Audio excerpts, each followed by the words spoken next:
Nasa loob kami ng bahay ng mga 11. Kasagsagan na po yun ng bagyo.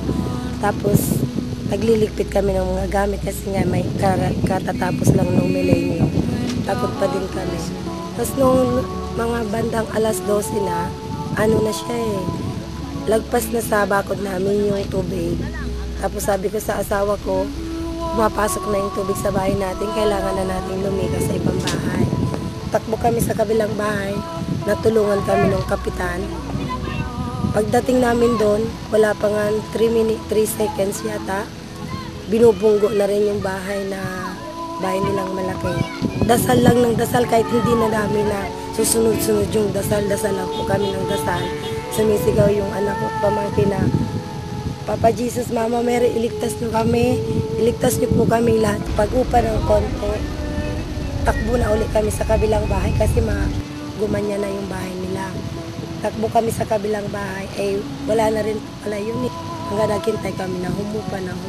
Nakaalis kami dyan sa lugar na yan, mag 6 o'clock na.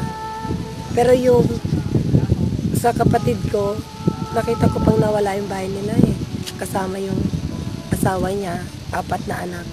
Inaanod sila lahat. Sunod-sunod na yung kabahayan, pinag-aanod talaga. Nakikita pa namin, ma'am, yung mga naanod na tao, hayop. Mangiyak-iyak ko ako habang nakikita ko may sumisigaw na saklolo. Wala naman kami magagawa. Kasi kami din tumatakbo.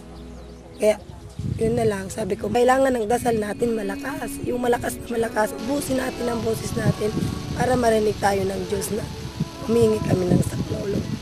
Sa awa ng Diyos po, nakaligtas kami lahat na tumakbo doon. Pero siguro, habang nabubuhay ako, hindi ko na yan makakalimutan na nangyari sa amin. Kasi talagang nakakatakot. Konting ulan lang marinig ko. Gusto ko na umalis. Kaya lang, hindi pa rin namin alam kung saan kami pupunta. Wala pa rin naman lilipatan. Dito muna habang may matutulugan na. Following day matapos ang bagyo, pumunta kaagad kami dito at pina-retrieve ko lahat ng mga nilipad na mga yero tapos yung mga bakal. Sa ngayon, nasa clean up operation. So, sa ngayon, nagpapa-inventory ako ng mga pwede pang magamit uli ng mga materyales. And tapos yung mga yero na sabi ko, i-dyan lang natin at pwede pang magamit sa ibang bagay yung mga materyales na yun na nasira ng bagyo. Overwhelmed din ako dun sa destruction na nakita ko. Kasi siguro ito lang talaga yung first time na na-experience ko na ganun kalawak na destruction. Pero at the same time, na-inspire din ako kasi nakita ko yung mga kabayanihan ng mga local na tao.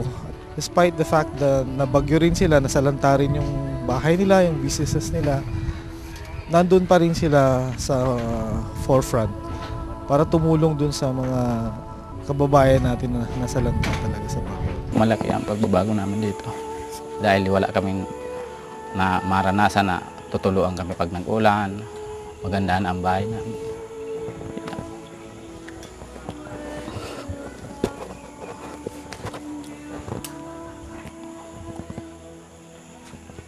Masaya ako dahil nagkaroon ako ng bahay ng ganito.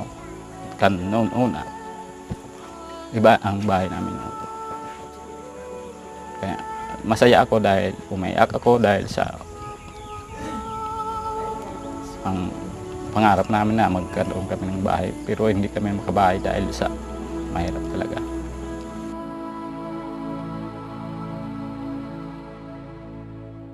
May it